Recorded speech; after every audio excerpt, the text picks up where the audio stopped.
Pernahkah kamu membayangkan bagaimana rasanya bangun suatu pagi, tapi tidak mengenali siapa dirimu sendiri? Nama, keluarga, bahkan masa lalu, semuanya hilang, lenyap begitu saja. Inilah kisah nyata tentang seseorang yang harus menjalani hidup tanpa ingatan, berjuang menemukan jati diri yang sudah lama terkubur. Sebelum kita mulai masuk lebih dalam ke ceritanya, jangan lupa tekan tombol subscribe agar kamu tidak ketinggalan kisah-kisah nyata dramatis lainnya. Dan coba ketik di kolom komentar, kamu berasal dari kota mana, biar kita bisa saling menyapa. Di sebuah rumah sakit kecil di pinggiran kota, seorang pria terbangun dengan tubuh lemah. Matanya terbuka perlahan, menatap langit-langit putih yang asing. Saat ia mencoba bangkit, rasa pusing menyerang, dan ada satu hal yang membuatnya terdiam. Ia tidak tahu siapa dirinya, perawat yang masuk hanya menemukan tatapan kosong. "Kamu sudah sadar?" "Namamu siapa?" tanya sang perawat dengan lembut. Pria itu menatapnya lama, bibirnya bergetar, namun tidak ada satu kata pun yang keluar. Ia tidak tahu jawabannya. Hari-hari pertama di rumah sakit itu dipenuhi kebingungan. Setiap kali dokter bertanya tentang keluarga, alamat, atau pekerjaan, ia hanya bisa menggeleng. Ingatan tentang dirinya sendiri lenyap. Hanya ada rasa hampa, seakan dirinya baru saja dilahirkan kembali di usia dewasa. Di balik rasa takut, ada juga dorongan kuat untuk bertahan hidup. Isepslar mengenali lingkungannya, mencoba mengingat potongan kecil yang muncul dalam mimpi, meski samar dan tidak jelas. Kadang ia melihat bayangan seorang perempuan tersenyum, kadang suara anak kecil memanggilnya. Namun setiap kali terbangun, semuanya kembali hilang. Orang-orang di rumah sakit mulai menyebutnya Bima, sebuah nama yang diberikan sementara agar ia tidak terus hidup tanpa panggilan. Bima pun menerima nama itu, meski jauh di dalam hatinya ia tahu, ia bukanlah Bima. Ia seseorang dengan masa lalu, dengan kisah, dengan kehidupan yang kini terputus begitu saja. Setiap malam ia duduk di tepi jendela kamar menatap keluar. Jalanan sunyi, lampu kota berkelip, dan dalam hatinya hanya ada satu pertanyaan besar. Siapa dirinya sebenarnya? Hari-hari Bima di rumah sakit berjalan lambat. Setiap detik terasa panjang karena ia tidak tahu harus melakukan apa. Tubuhnya mulai pulih. Luka-luka kecil yang dulu membuatnya terbaring kini hampir sembuh. Namun yang paling sulit bukanlah rasa sakit fisik, melainkan kekosongan di dalam kepala. Dokter mencoba membantu dengan menunjukkan foto-foto dari berita lokal, barangkali ada yang memicu ingatannya. Tapi setiap gambar terasa asing. Wajah-wajah itu tidak memberi arti apa-apa, seperti melihat dunia orang lain. Meski begitu, ada satu hal yang terus mengganggunya. Dalam mimpinya ia mendengar suara seorang anak kecil. Suara itu terdengar jelas, memanggil dengan penuh kasih sayang, seolah memanggil ayahnya sendiri. Kadang terdengar rengekan, kadang tawa kecil. Setiap kali Bima terbangun, dadanya berdebar kencang, matanya basah. Seakan-akan ada ikatan yang sangat penting yang hilang dari hidupnya. Perawat yang sering menemaninya, seorang wanita bernama Ratna, mulai dekat dengannya. Ratna bukan sekadar merawat tubuhnya, tapi juga menjadi telinga untuk mendengar keluh kesahnya. "Mungkin suara itu petunjuk," kata Ratna suatu malam. "Kalau kamu merasa ada anak kecil di ingatanmu, bisa jadi kamu memang seorang ayah." Ucapan itu menancap dalam hati Bima. Jika benar ia seorang ayah, di mana anak itu sekarang? Apakah anak itu sedang menunggu dirinya? Ataukah anak itu bahkan tidak tahu bahwa ayahnya masih hidup? Pertanyaan itu membuat Bima mulai gelisah. Ia merasa tidak bisa terus berdiam di rumah sakit. Dunia di luar sana mungkin menyimpan jawabannya. Setiap suara langkah di lorong, setiap wajah orang asing yang lewat, ia perhatikan dengan seksama, berharap ada yang mengenalinya. Namun, hari berganti hari, tetap tidak ada yang datang mencarinya. Di balik ketidakpastian itu, satu hal mulai tumbuh dalam dirinya, tekad. Ia tidak akan menyerah. Ia harus menemukan siapa dirinya sebenarnya dan terutama mencari suara anak kecil yang terus memanggil dalam mimpinya. Beberapa minggu berlalu sejak Bima sadar dari koma. Kondisinya sudah cukup kuat untuk berjalan keluar dari rumah sakit, meski belum sepenuhnya pulih. Dokter tidak bisa menahannya lebih lama, karena tidak ada keluarga yang datang menjemput. Dengan pakaian sederhana dan sedikit uang sumbangan dari pihak rumah sakit, Bima pun melangkah ke dunia luar, sendirian. Kota itu terasa asing. Suara kendaraan, hiruk-pikuk orang di pasar, aroma makanan dari warung pinggir jalan, semuanya membuatnya kagok, seperti orang yang baru pertama kali mengenal kehidupan. Ia duduk di halte, memperhatikan orang-orang berlalu lalang, berharap ada satu wajah yang memicu ingatan. Tapi tetap saja, kosong. Ratna, perawat yang selama ini dekat dengannya hanya bisa berpesan, jangan takut mencoba. Ingatanmu mungkin hilang, tapi hatimu pasti akan menuntun ke arah yang benar. Kata-kata itu menenangkan. Bima tahu perjalanannya tidak akan mudah. Malam pertama di luar rumah sakit, ia tidur di kursi taman. Angin dingin menusuk tulang membuat tubuhnya menggigil. Namun dalam tidurnya yang singkat, suara itu kembali muncul. Suara anak kecil, kali ini lebih jelas, memanggil dengan nada cemas. Ayah, jangan tinggalkan aku. Bima terbangun dengan mata basah. Rasa rindu yang aneh membanjiri dirinya, meski ia bahkan tidak tahu wajah anak itu. Hari-hari berikutnya, ia habiskan mencari jejak. Ia mendatangi kantor polisi, menanyakan apakah ada laporan orang hilang yang cocok dengan dirinya. Polisi mencatat ciri-cirinya, tapi hasilnya nihil. Tak ada yang merasa kehilangan pria bernama Bima atau siapapun dengan wajahnya. Meski begitu, di dalam hati kecilnya, Bima yakin ada seseorang di luar sana yang sedang menunggunya. Ia tidak tahu siapa, tapi firasatnya kuat. Setiap langkahnya kini dipenuhi dengan harapan, menemukan anak kecil dalam mimpinya, dan menemukan jati diri yang hilang. Hari-hari Bima semakin berat, tapi tekadnya tidak surut. Ia mulai berjalan lebih jauh dari pusat kota, mencari tanda-tanda yang bisa mengaitkan dirinya dengan masa lalu. Kadang ia berhenti di depan sekolah, berharap suara anak-anak yang bermain bisa membangkitkan ingatan. Kadang ia berdiri lama di depan toko mainan, memandang boneka kecil yang entah mengapa membuat hatinya terasa perih. Suatu sore, hujan turun deras. Bima berteduh di bawah emperan toko buku bekas. Saat ia sedang menunggu hujan reda, matanya tertuju pada sebuah buku cerita anak yang dipajang di etalase. Sampulnya bergambar seekor kuda putih dengan bintang di keningnya. Jantung Bima tiba-tiba berdegup kencang. Ada sesuatu tentang gambar itu yang terasa begitu akrab. Tanpa pikir panjang, ia masuk ke toko dan membuka halaman pertama buku tersebut. Ada tulisan tangan di pojok. Untuk ayah, agar selalu ingat dongeng favoritku. Dari putrimu Lila, Bima terpaku. Kata-kata itu menghantam dirinya seperti kilatan petir. Nama itu, Lila, membuat dadanya hangat sekaligus nyeri. Air matanya jatuh tanpa bisa ia tahan. Untuk pertama kalinya ia merasa menemukan secercah kebenaran. Pemilik toko, seorang pria tua, menatapnya dengan heran. "Kamu kenal dengan buku itu?" tanyanya. Bima tidak bisa menjawab dengan jelas. Hanya menggenggam buku itu erat-erat seolah takut kehilangan. Malam itu, Bima kembali ke taman kota sambil membawa buku tersebut. Ia membacanya di bawah cahaya lampu jalan. Dan benar saja, suara anak kecil dalam mimpinya kini terdengar lebih jelas, memanggil dengan manja, "Ayah, bacakan lagi ceritanya." Bima menutup buku itu dengan tangan bergetar. Kini ia tahu, suara itu bukan sekadar bayangan. Suara itu nyata.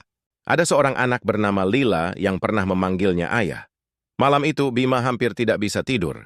Nama Lila terus berputar di kepalanya. Setiap kali ia menutup mata, bayangan seorang anak perempuan kecil muncul samar. Senyumnya hangat, matanya berbinar, dan suara panggilannya seolah menembus ruang kosong dalam ingatannya.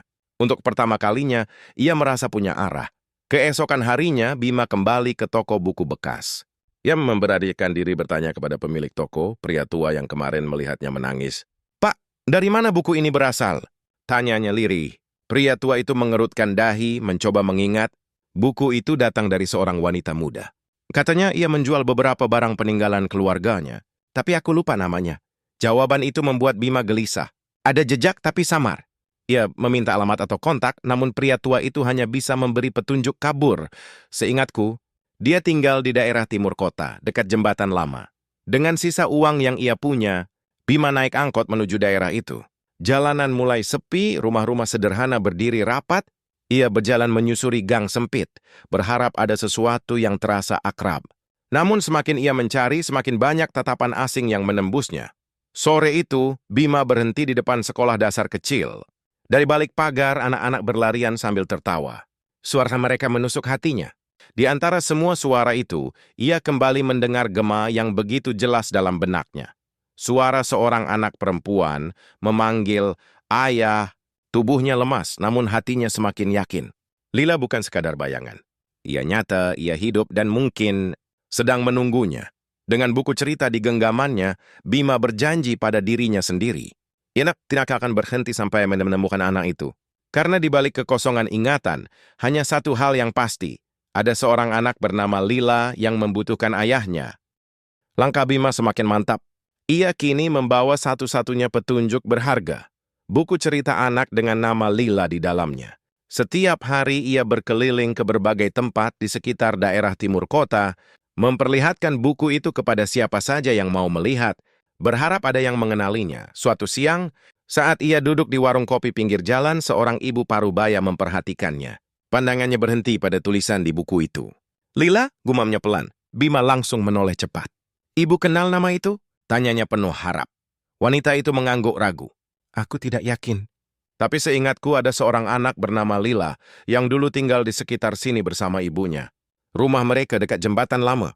Tapi sejak beberapa tahun lalu aku jarang melihatnya lagi." Jantung Bima berdegup kencang. Itu pertama kalinya seseorang mengonfirmasi bahwa Lila benar-benar ada. Ia berterima kasih kepada wanita itu lalu segera menuju jembatan lama. Sesampainya di sana, ia menemukan deretan rumah sederhana, beberapa tampak kosong dan usang. Di salah satu rumah, ada pintu kayu dengan cat mengelupas. Entah mengapa hatinya bergetar ketika menatap rumah itu. Seakan ada sesuatu di dalamnya yang memanggil. Namun ketika ia mengetuk pintu, tidak ada jawaban. Hanya suara angin sore yang masuk melalui celah. Ia pernah mencoba bertanya pada tetangga, tetapi kebanyakan menggeleng, mengatakan rumah itu sudah lama tidak dihuni. Malam itu Bima duduk di depan rumah kosong tersebut. Tangannya menggenggam erat buku cerita, matanya menatap pintu yang tertutup rapat.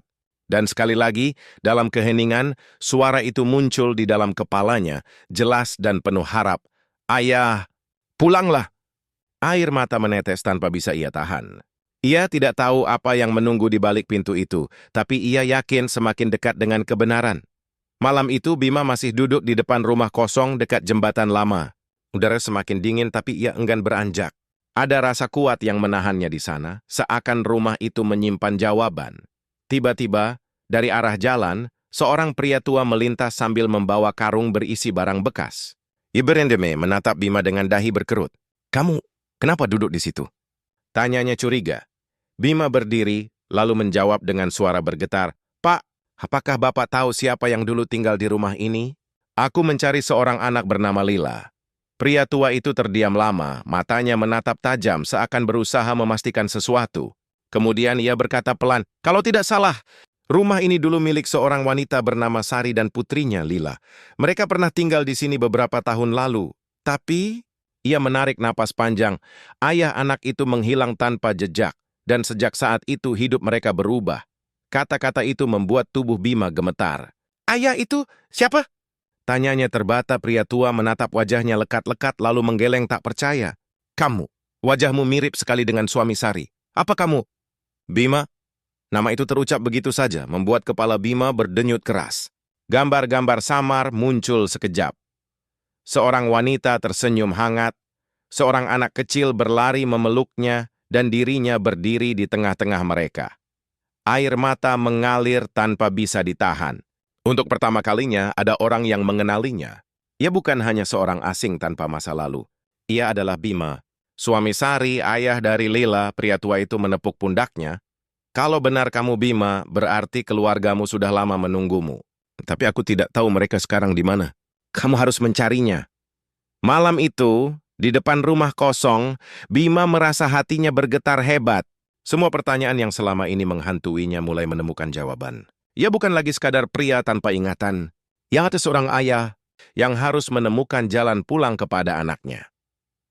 Malam itu, setelah mendengar penjelasan dari pria tua, hati Bima bergetar hebat. Nama Sari dan Lila terus terngiang seakan menghidupkan kembali bagian dirinya yang lama hilang. Untuk pertama kalinya, ia merasa langkahnya semakin jelas, ia harus menemukan keluarganya. Keesokan paginya, Bima kembali menemui pria tua itu untuk meminta lebih banyak informasi. Pria itu mengingat samar bahwa setelah Bima menghilang, Sari sempat bekerja di sebuah warung makan di dekat terminal kota. Dari sana kabarnya ia berjuang seorang diri membesarkan Lila. Namun beberapa tahun lalu, warung itu tutup dan mereka berdua pindah entah kemana. Bima memutuskan pergi ke terminal. Di sepanjang jalan, rasa gugup tak bisa ia sembunyikan. Setiap kali melihat seorang wanita atau anak kecil, ia berharap itu Sari atau Lila. Tapi tak satu pun wajah yang dikenalnya. Di terminal, ia menemukan warung makan kecil dengan papan nama pudar. Ia masuk menanyakan pada pemilik baru tentang Sari. Wanita pemilik warung itu mengangguk pelan. Aku mengenal Sari. Dia perempuan yang kuat, selalu bekerja keras demi anaknya. Tapi setelah suaminya menghilang, hidupnya jadi berat. Terakhir kali aku dengar, ia pindah ke daerah selatan, mungkin ke rumah keluarganya. Mendengar itu, dada Bima sesak. Perasaan bersalah menyesakkan dirinya, meski ia bahkan tidak mengingat bagaimana ia bisa menghilang dari kehidupan mereka. Yang jelas, Sari harus menanggung semua sendirian. Dan Lila tumbuh tanpa ayah di sisinya. Malamnya Bima kembali ke taman kota dengan langkah gontai. Ia membuka buku cerita Lila, membaca ulang tulisan kecil itu. Air matanya jatuh. Bukan karena kebingungan lagi, tapi karena kerinduan yang begitu dalam. Dalam keheningan, suara itu kembali muncul, kali ini lebih jelas dari sebelumnya. Ayah, pulanglah cepat. Bima mengepalkan tangannya. Apapun yang terjadi, ia harus menemukan Sari dan Lila. Ia tidak boleh menyerah lagi. Dengan tekad baru, Bima memutuskan berangkat ke daerah selatan kota, mengikuti petunjuk terakhir yang ia dengar. Perjalanan itu tidak mudah. Uang yang ia miliki hanya cukup untuk ongkos seadanya. Ia berjalan jauh, melewati jalan-jalan yang asing, menahan lapar dan lelah, hanya dengan satu keyakinan, menemukan keluarganya. Setelah berhari-hari mencari, ia tiba di sebuah desa kecil. Udara di sana lebih tenang, jauh dari hiruk-pikuk kota. Bima mulai bertanya kepada penduduk setempat tentang seorang wanita bernama Sari, yang memiliki anak bernama Lila. Sebagian orang menggeleng, tapi ada seorang bapak penjaga warung yang wajahnya seketika berubah saat mendengar nama itu. Kalau Sari, aku pernah dengar. Dia tinggal di rumah kayu dekat sawah di ujung desa. Tapi sudah lama aku tidak melihatnya ke pasar, kata bapak itu. Mendengar itu, jantung Bima berdebar hebat. Ia mengikuti arah yang ditunjukkan. Jalannya sempit, di kiri kanan terhampar sawah hijau. Di kejauhan, tampak sebuah rumah kayu sederhana dengan pagar bambu. Entah mengapa, setiap langkah mendekat membuat dadanya semakin sesak. Sesampainya di depan rumah, Bima berdiri kaku. Tangannya bergetar ketika hendak mengetuk pintu. Tapi sebelum sempat melakukannya, pintu itu terbuka. Seorang wanita keluar membawa ember air. Wajahnya lelah namun tetap anggun, rambutnya diikat sederhana. Saat matanya bertemu dengan Bima, tubuh wanita itu langsung terpaku. Ember di tangannya hampir terjatuh, Bima juga terdiam. Meski samar, wajah itu terasa begitu familiar. Kilasan ingatan berkelebat, senyum hangat, suara lembut, dan bayangan seorang anak kecil berlari di antara mereka. Wanita itu berbisik lirih, suaranya bergetar. Bima? Nama itu keluar begitu saja, membuat air mata Bima menetes. Di hadapannya kini berdiri Sari, wanita yang selama ini ia cari, wanita yang pernah menjadi rumah baginya. Suasana di depan rumah kayu itu mendadak hening. Mata Bima dan Sari saling bertemu, seolah waktu berhenti. Air mata Sari jatuh tanpa bisa ditahan. Ia menjatuhkan ember yang dibawanya, lalu menutup mulut dengan tangan, gemetar tak percaya. Bima, benar kamu? Bisiknya, Bima hanya bisa mengangguk dengan wajah basah. Aku tidak ingat semuanya, Sari, tapi aku tahu satu hal. Aku pernah bersamamu, dan ada seorang anak kecil, Lila. Mendengar nama itu, Sari langsung terisak. Ia menoleh ke dalam rumah, lalu berteriak lirih, Lila, nak, keluar sebentar. Dari balik pintu, langkah kecil terdengar. Seorang anak perempuan berusia sekitar 8 tahun muncul, membawa boneka lusuh di tangannya. Rambutnya terurai, matanya bulat penuh rasa ingin tahu. Saat pandangannya bertemu Bima, anak itu terhenti, hati Bima bergetar hebat. Meskipun ingatannya masih kabur, ia tahu itulah suara yang selama ini memanggilnya dalam mimpi. Suara yang memohon agar ayahnya pulang. Lila? Suara Bima bergetar. Anak kecil itu menatapnya lekat-lekat, lalu tanpa ragu berlari dan memeluk pinggangnya erat-erat. Ayah, katanya lirih, seolah yakin sejak awal siapa pria itu. Pelukan kecil itu membuat Bima runtuh. Ia menangis terseduh, memeluk anaknya dengan tangan gemetar. Semua rasa hampa, semua kebingungan, seolah menemukan maknanya kembali. Sari berdiri di samping mereka, ikut menangis. Kami mengira kamu sudah pergi selamanya, tapi ternyata Tuhan masih mengembalikanmu. Bima tidak tahu apa yang sebenarnya terjadi di masa lalu. Bagaimana ia bisa hilang begitu lama. Tapi kini di tengah pelukan anaknya dan tatapan penuh harap istrinya, ia tahu satu hal yang pasti, ia telah menemukan kembali rumahnya. Malam itu rumah kayu kecil terasa hangat untuk pertama kalinya. Bima duduk di ruang tamu sederhana bersama Sari dan Lila. Lampu minyak menggantung di dinding, cahayanya berkelip lembut. Lila tertidur di pangkuan Bima, seakan enggan melepas pelukan ayah yang baru ia temukan kembali. Namun di balik kebahagiaan itu, ada tanda tanya besar yang belum terjawab. Sari menatap Bima lama, matanya masih basah.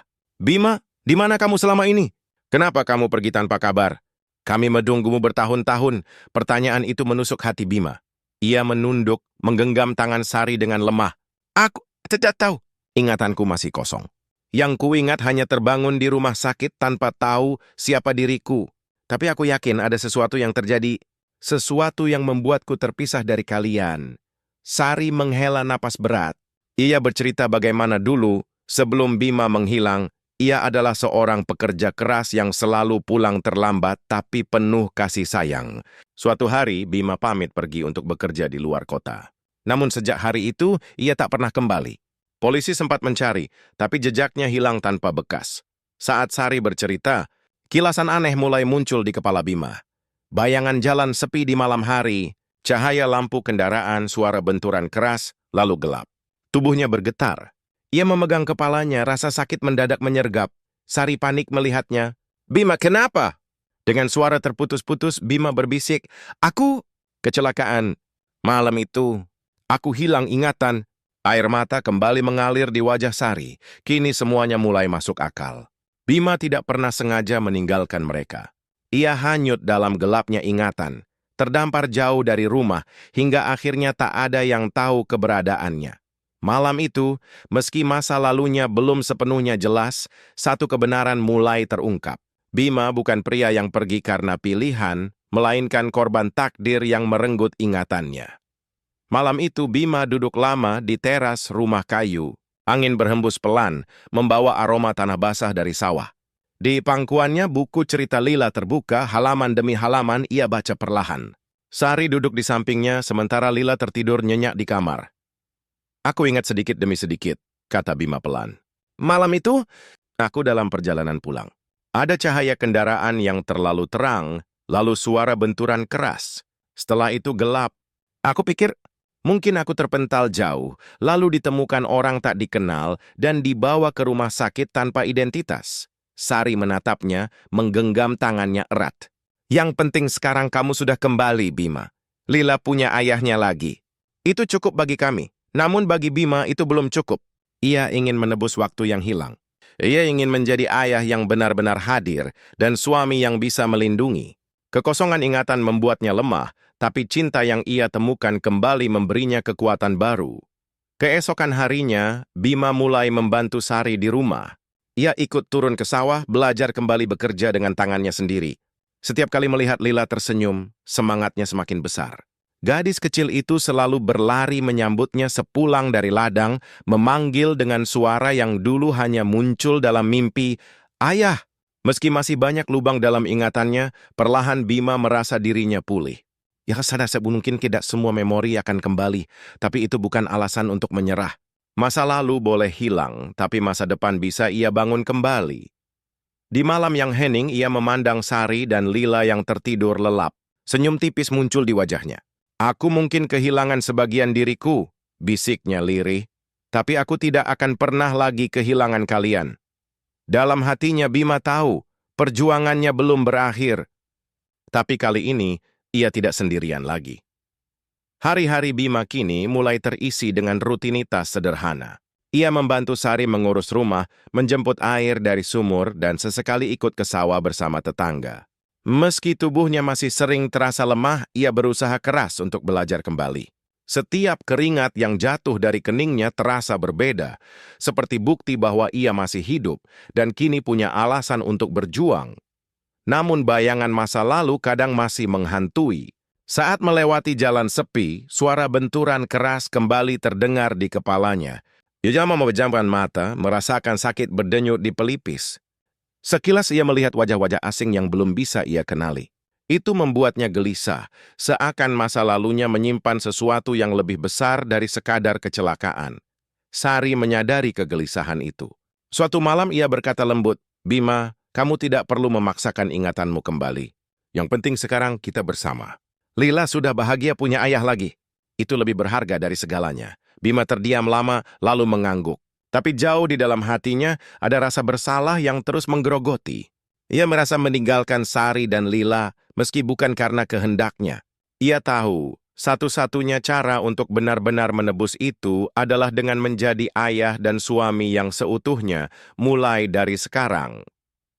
Pagi berikutnya, Bima mengajak Lila berjalan-jalan ke pasar desa. Lila menggenggam tangannya erat, wajahnya ceria. "Ayah, jangan pergi lagi ya," ucapnya polos. Kata-kata itu menusuk dalam, membuat Bima hampir meneteskan air mata di tengah keramaian. Ia menunduk, tersenyum tipis, dan menjawab, "Ayah tidak akan pernah pergi lagi, Nak. Ayah janji." Di saat itu, Bima menyadari sesuatu. Ingatan boleh hilang, masa lalu boleh kabur, tapi janji yang ia ucapkan pada anaknya adalah kenyataan yang akan ia pegang selamanya. Kini perjalanannya bukan lagi tentang mencari siapa dirinya, tapi tentang menjadi siapa ia seharusnya, seorang ayah, seorang suami, seorang manusia yang pulang.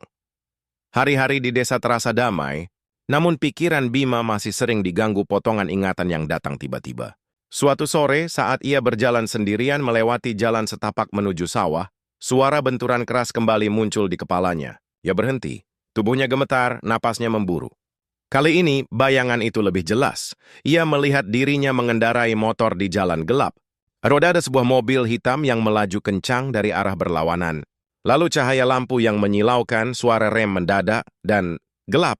Tapi ada satu detail baru yang membuat darahnya berdesir. Di detik terakhir sebelum pingsan, ia mendengar suara seseorang berkata lirih, "Maafkan aku, Bim."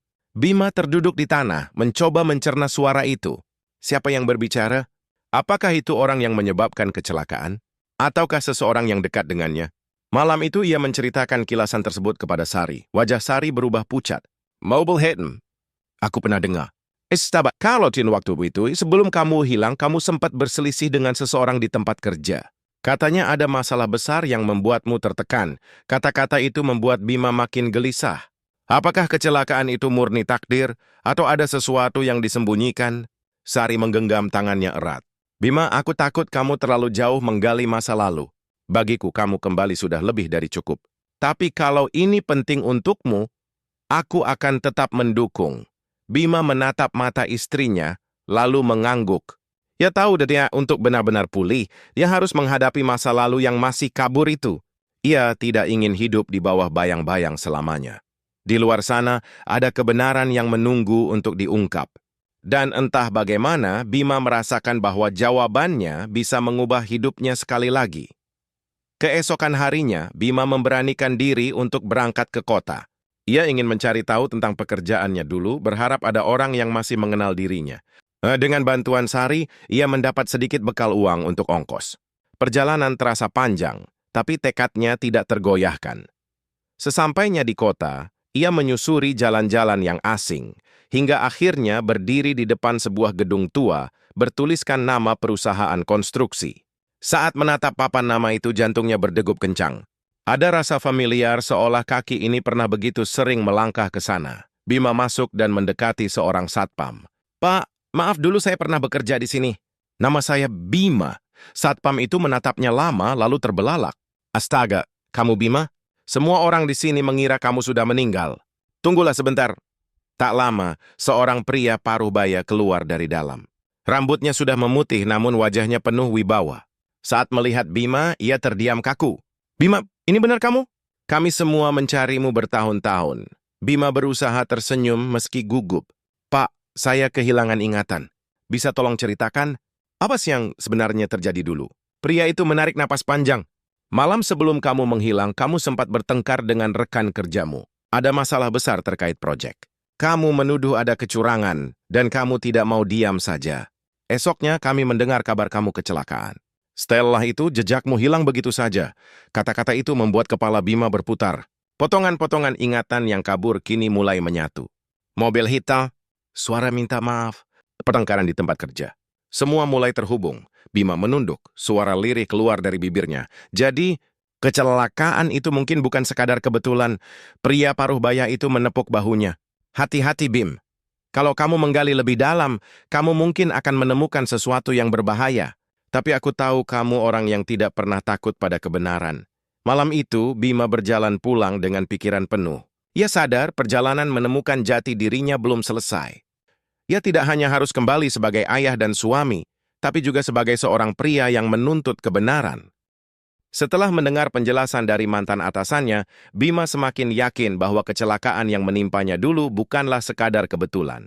Ada sesuatu yang disembunyikan, dan kuncinya ada pada rekan kerja yang dulu berselisih dengannya. Dengan sisa ingatan yang samar, Bima berusaha mengingat nama orang itu. Malamnya ia terjaga lama, memandangi langit-langit rumah kayu sambil menggenggam buku lila.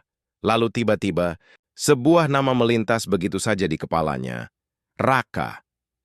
Keesokan harinya, ia kembali ke perusahaan lama untuk menanyakan tentang Raka. Satpam yang mengenalnya memberitahu bahwa Raka sudah lama keluar dari perusahaan dan kini tinggal di pinggiran kota, membuka usaha kecil. Bima mencatat alamat itu dan memutuskan untuk menemuinya. Perjalanan menuju rumah Raka terasa menegangkan. Sepanjang jalan, jantung Bima berdetak kencang. Sesampainya di sana, ia mendapati sebuah rumah sederhana dengan bengkel kecil di depannya. Bau oli tercium, suara logam beradu terdengar dari dalam. Bima melangkah masuk perlahan. Di sana, seorang pria berkemeja lusuh sedang memperbaiki motor. Saat melihat Bima, pria itu terkejut, matanya melebar, tangannya hampir menjatuhkan kunci Inggris yang digenggam. Bima, tidak mungkin. Kamu masih hidup? Bima menatapnya lekat-lekat. Ya, Raka, aku masih hidup. Dan aku ingin tahu apa yang sebenarnya terjadi malam itu. Raka terdiam lama. Nafasnya terdengar berat, keringat dingin membasahi keningnya. Bima, aku tidak pernah bermaksud. Katanya terbata. Bima melangkah lebih dekat. Katakan yang sebenarnya, Raka. Apakah kecelakaan itu ada hubungannya dengan pertengkaran kita? Raka menunduk, suaranya lirih. Aku tidak bisa cerita di sini. Terlalu berbahaya. Kalau kamu benar-benar ingin tahu, temui aku lagi besok malam di gudang lama dekat pelabuhan. Aku akan jelaskan semuanya. Bima terdiam, dadanya sesak. Ida tahu, kebenaran akhirnya semakin dekat. Tapi ia juga sadar. Apapun yang akan ia dengar, mungkin akan mengubah hidupnya sekali lagi. Malam itu udara di kota terasa lebih dingin dari biasanya. Bima berjalan menyusuri jalanan sepi menuju gudang tua dekat pelabuhan, tempat yang ditunjuk Raka untuk bertemu. Lampu jalan redup, suara ombak terdengar samar dari kejauhan. Setiap langkah terasa berat, namun tekadnya sudah bulat. Ia harus mendengar kebenaran, apapun risikonya. Saat tiba, gudang itu tampak gelap dan terbengkalai. Pintu besinya berderit pelan ketika didorong. Di dalam dapurnya hanya ada cahaya redup dari lampu gantung yang hampir mati. Raka sudah menunggu, berdiri gelisah dengan wajah pucat. Terima kasih sudah datang, kata Raka dengan suara rendah. Tangannya gemetar, seolah membawa beban besar. Bima menatapnya tajam. Katakan Raka, malam itu, apa yang sebenarnya terjadi? Raka menghela napas panjang lalu duduk di atas peti kayu. Aku tahu kamu masih ingat sedikit. Malam itu setelah kita bertengkar di kantor aku marah besar. Aku takut kamu benar-benar melaporkan soal kecurangan di proyek. Jadi kalau itu terjadi di banyak orang, termasuk aku, bisa kehilangan pekerjaan. Tahukah lebih buruk? Aku mengejarmu dengan mobil malam itu. Aku hanya ingin menghentikanmu, bicara sekali lagi. Tapi aku kehilangan kendali. Mobilku menabrak motormu. Bima terdiam, dadanya seperti diremas. Raka menunduk, suaranya bergetar. Aku panik, Bim. Aku lihat kamu terjatuh darah di mana-mana. Aku kira kamu sudah tidak selamat. Aku takut masuk penjara, jadi aku meninggalkanmu di jalan itu. Tapi sebelum pergi, aku hanya bisa berkata, maafkan aku. Kilasan ingatan itu kini jelas. Suara lirih yang ia dengar di kepalanya, ternyata memang suara Raka. Bima mengepalkan tangan antara marah, kecewa, dan hancur. Jadi selama ini aku hilang karena ulahmu? Raka menatapnya dengan mata penuh penyesalan. Ya, Bim, dan aku menyesal seumur hidup. Aku tidak pernah berniat membunuhmu. Sejak malam itu, aku tidak pernah bisa tidur dengan tenang. Hening menyelimuti ruangan. Hanya suara ombak dari luar yang menemani. Kebenaran akhirnya terungkap, tapi hati Bima terasa lebih berat dari sebelumnya. Hening panjang menyelimuti gudang tua itu. Bima berdiri kaku, menatap Raka yang duduk tertunduk penuh penyesalan. Kata-kata pengakuan tadi masih menggema di telinganya. Mobil hitam, kecelakaan, dan suara lirih maafkan aku. Kini terangkai menjadi kenyataan pahit. Hatinya diliputi amarah. Wajah Lila dan Sari terlintas di benaknya. Mereka harus menanggung derita bertahun-tahun karena ia hilang, sementara pelakunya hidup bebas. Genggaman tangannya semakin kuat, tubuhnya bergetar menahan emosi. Kalau bukan karena ulahmu, suara Bima pecah. Aku tidak akan kehilangan keluargaku selama ini. Aku tidak akan meninggalkan mereka dalam kesedihan. Raka menunduk semakin dalam, air matanya jatuh. Aku tahu, Bim. Aku pantas dihukum. Aku siap kalau kamu ingin menyerahkan aku ke polisi. Aku sudah lelah hidup dengan rasa bersalah. Bima terdiam. Dalam hatinya, badai berkecamuk. Ia bisa saja menyeret Raka ke pihak berwajib, menuntut balas atas semua penderitaan. Namun ia juga tahu, kemarahan tidak akan mengembalikan waktu yang hilang. Ia melihat wajah Lila dalam pikirannya, anak kecil yang hanya ingin ayahnya kembali, hidup tenang tanpa dendam.